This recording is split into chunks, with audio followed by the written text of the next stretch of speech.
Sedikitnya 4 siswa SD Negeri 39 Palembang alami keracunan usai mengonsumsi permen semprot.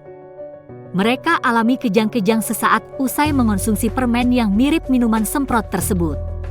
Untuk itu, Balai Besar Pengawas Obat dan Makanan, BPOM, langsung mengambil sampel permen semprot yang diduga menjadi penyebab siswa SD Negeri 39 kejang-kejang.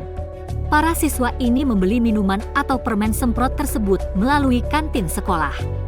Kepala Bidang Pemeriksaan BPOM Palembang, Akwirina mengatakan saat ini BPOM tengah memeriksa sampel minuman tersebut guna mengetahui kandungan minuman yang menyebabkan efek kejang itu.